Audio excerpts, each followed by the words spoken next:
हम खरीदार हैं, भिखारी नहीं। भ्रष्टाचार नहीं चलेगा,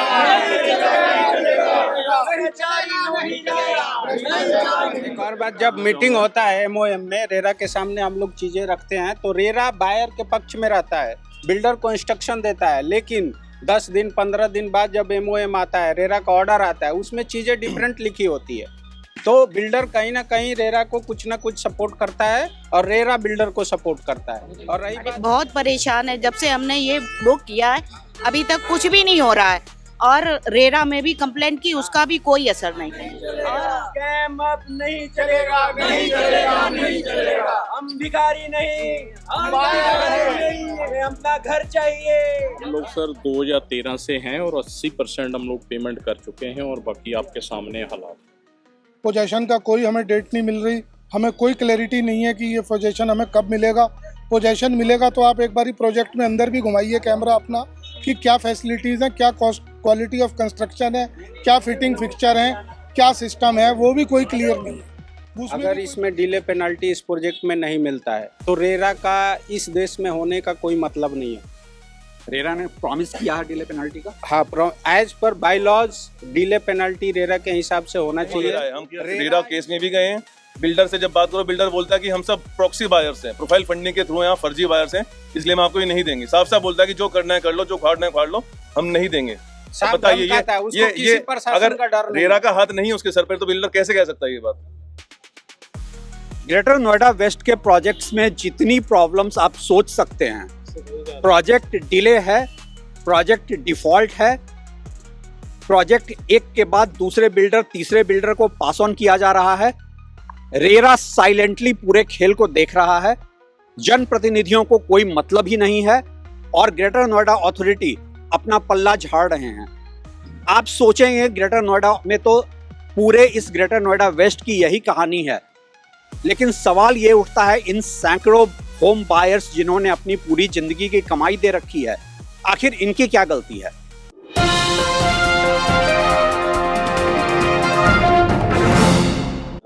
ये है नोएडा एक्सटेंशन का एक और project novena green.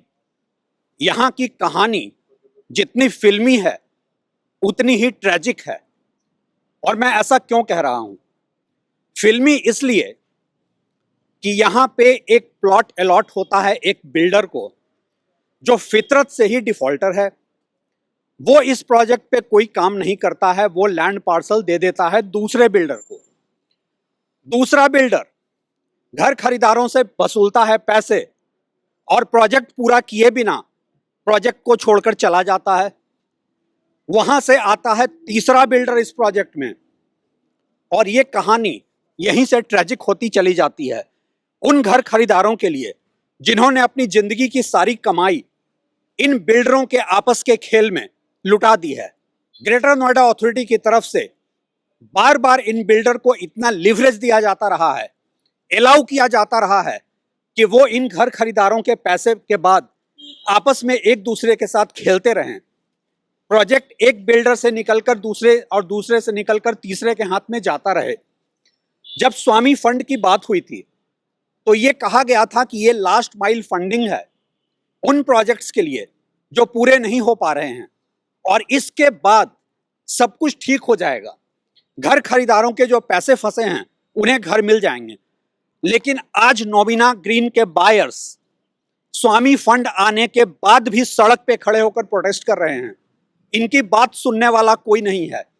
Greater Noida authority इनकी तरफ ध्यान नहीं देती है। बिल्डर स्वामी फंड लेने के बाद भी कोई मॉनिटरिंग नहीं है कि वो उस पैसे का क्या कर रहा है। जितना हम लोगों ने इन्वेस्टिगेट किया, स्वामी फंड वो यूटिलाइज भी नहीं कर रहा है और इन सब के बीच में पिस रहे हैं नोवेना ग्रीन के वो घर खरीदार जिनकी कोई गलती ही नहीं है। आइए बात करते हैं यहाँ के कुछ बायर्स से। आपने प्रोजेक्ट कब खरीदा था? से 2013 के दिसंबर में।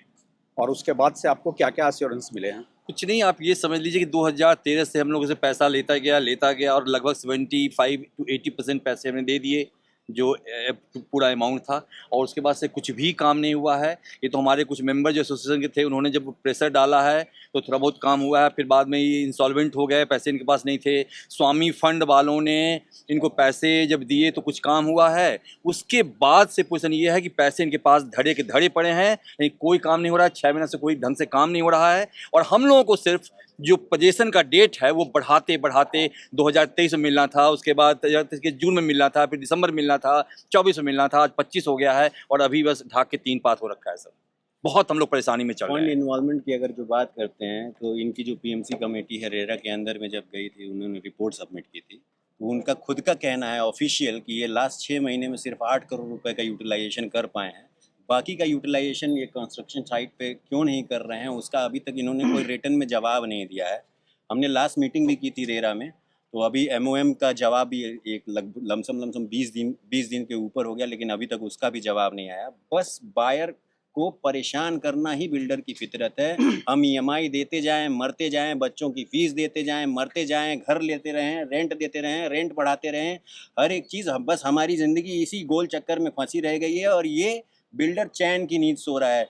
आज संडे है, लास्ट सैटरडे जब भी हम इससे रिक्वेस्ट करते हैं मिलने के लिए, नहीं, उसके पास आप लोगों समय ने नहीं होता है। अभी तक 3 बिल्डर इस प्रोजेक्ट में देखा जी, जा जी, चुका जी, है। जी। आप लोगों ने अलग अलग बिल्डर से भी डील किया है, जी, तो क्या सबका अप्रोच, सबका एटीट्यूड लमसम ये तो उनसे 2 कदम और आगे बढ़ा हुआ है। इसके पास तो पूरा गवर्नमेंट का सपोर्ट है, आपको स्वामी फंड मिला हुआ है, इनके पर्सनल इन्वेस्टर थे। हमने 80%, 82%, 90% वाली जितने बायर यहाँ खड़े हैं सबने दे रखे हैं। उसके बाद भी ये पैसा कहाँ जा रहा है नहीं पता।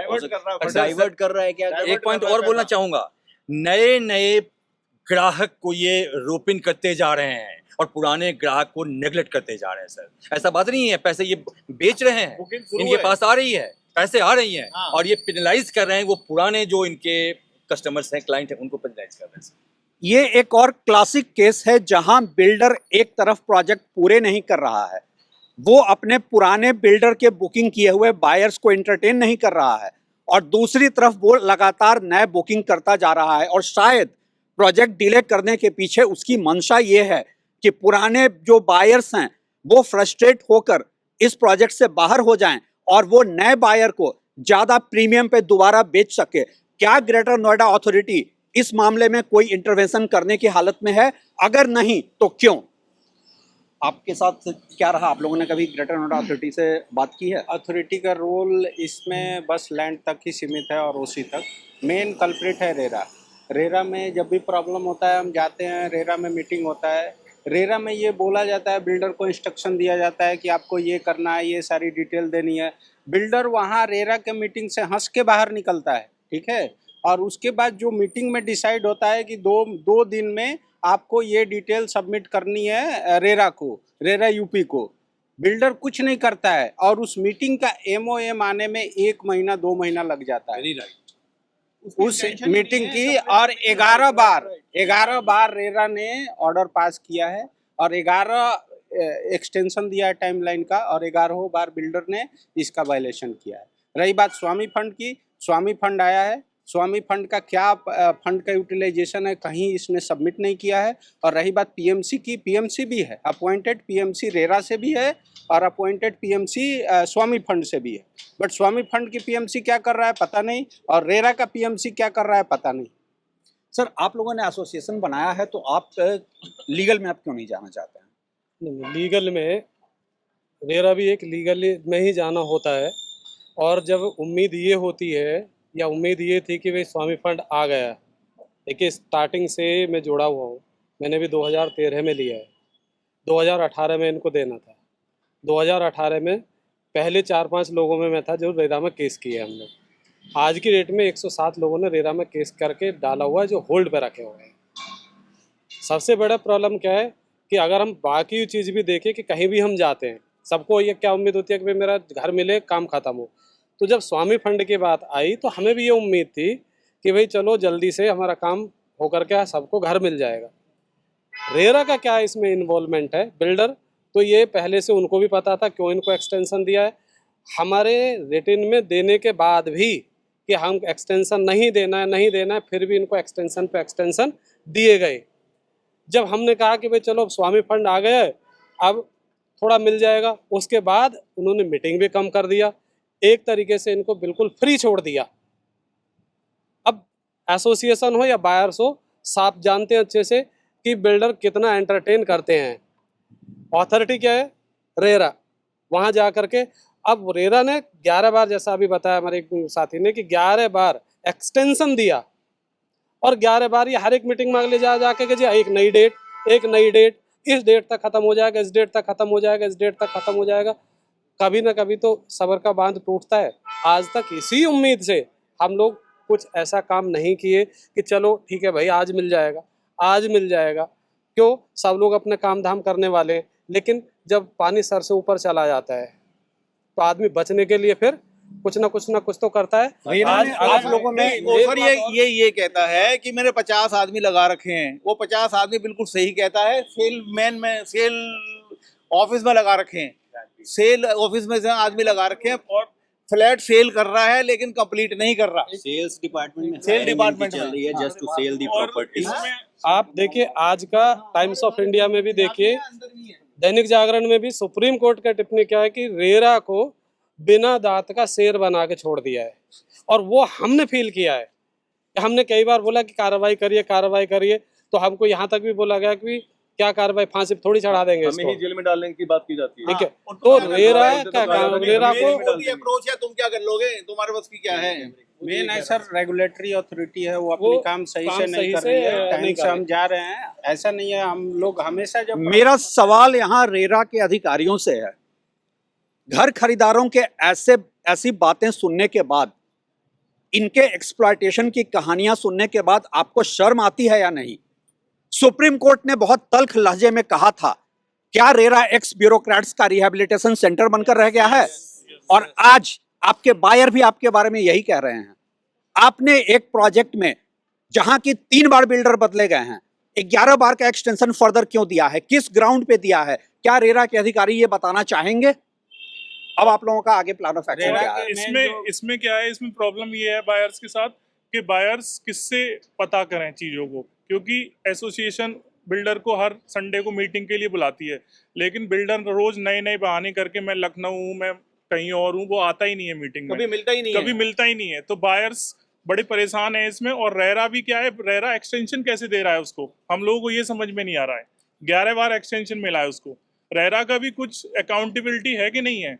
बायर्स 12 साल से इस प्रोजेक्ट में फंसे हुए हैं। हमने भी अब तक बहुत ज्यादा संयमता दिखाई है। हमने भी कोशिश की कि चलो बिल्डर नया आया है, हम उसको सपोर्ट करते हैं और किसी न किसी तरीके से हमको घर मिल जाए, लेकिन उसका हमेशा वो एडवांटेज उठाता गया है और हमारे पास कोई रास्ता नहीं बचा। सारे अथॉरिटी जा चुके हैं, सबसे पूछ चुके हैं। हमारे पास आखिरी रास्ता आप लोग हैं, एक मीडिया, ताकि हमारी बात लार्जर नंबर तक पहुंचे। और क्या पता कोई ऐसा जिम्मेदार नेता, अधिकारी कोई हो जो संज्ञान ले ले इस चीज का और बिल्डर की मनमानी रुक सके।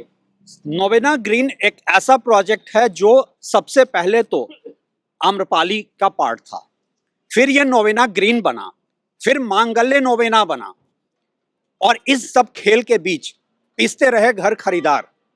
ग्रेटर नोएडा अथॉरिटी का कहना है कि उन्होंने लैंड ऑक्शन कर दिया, उनकी जिम्मेदारी पूरी हो गई। रेरा ऐसा लगता है कि बायर्स के लिए नहीं, बिल्डर्स के लिए बनाया गया है। कोई इस सिस्टम में जिम्मेदारी लेने को तैयार नहीं है। जब यहां के पूरे ग्रेटर नोएडा वेस्ट के जितने भी होम बायर जनप्रतिनिधि से मिलते हैं तो उन्हें कहा जाता है आप रेरा के पास जाइए, लेकिन रेरा किसकी सुन रहा है, बिल्डर की या बायर की? अगर नोवेना ग्रीन के बायर्स को हम देखें तो ऐसा लगता है कि सबसे बड़ा कल्प्रिट इस पूरे खेल में रेरा है, दूसरा कल्प्रिट ग्रेटर नोएडा अथॉरिटी है। लेकिन मेरा सबसे बड़ा सवाल आज है, इस बिल्डर से जिसने एक बंद पड़े प्रोजेक्ट को टेक ओवर किया था, स्वामी फंड लिया था, अगर आप प्रोजेक्ट पूरा करने की हालत में नहीं थे तो क्या आपने सिर्फ इस लैंड को एक्वायर करने के लिए यह प्रोजेक्ट अपने हाथ में लिया था? क्या आप ऐसा चाहते हैं कि आपके पुराने यहाँ के बायर चले जाएं और आप फ्रेश बुकिंग करें और उसके बाद आप और प्रॉफिट कमाएं? इस पूरे सिस्टम में जिम्मेदारी किसकी? और सबसे बड़ा सवाल जो इस सिस्टम से है, इस बायर के एक्सप्लॉयटेशन के लिए कहां पे जाकर जिम्मेदारी तय होगी? क्या नोवेना ग्रीन के होम बायर्स को फाइनली घर मिलेगा? कितने सालों के बाद मिल रहा है ये घर? और क्या उन्हें डिले पेनाल्टी भी मिलेगा? अगर नहीं तो फिर क्या इस देश में इंसाफ अब बाकी रह भी गई है? Ravi Sinha, track to reality.